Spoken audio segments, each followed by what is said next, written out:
Once upon a time, in the magical land of Misty Mountains, there was a tiny dragon named Spark. Spark had shimmering blue scales, wings as light as clouds, and a heart full of dreams. But there was one problem: he couldn't roar.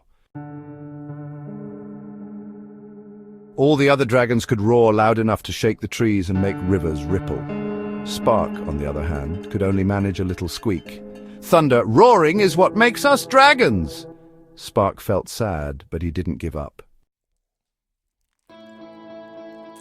One day, while exploring the woods, Spark heard a tiny cry for help. It came from a rabbit stuck in a thorny bush. Spark rushed over. "Spark, don't worry, I'll help." With his gentle breath, he carefully melted the thorns away, freeing the rabbit. "Rabbit, thank you, Spark. You may be small, but you're brave." Spark smiled and continued his journey.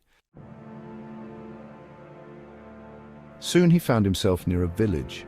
To his surprise, a big, scary shadow loomed over the town. A giant wolf was scaring the villagers. The dragons had always told Spark to avoid human villages, but Spark couldn't leave them in trouble.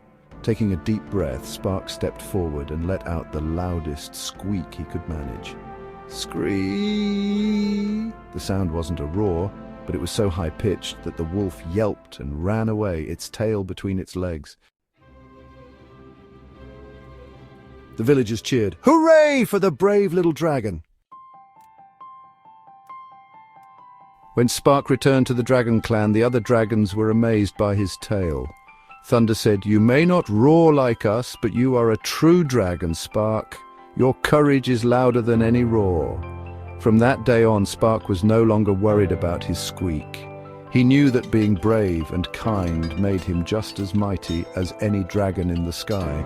And so Spark soared high above the Misty Mountains, happy and proud to be the little dragon who couldn't roar. The end.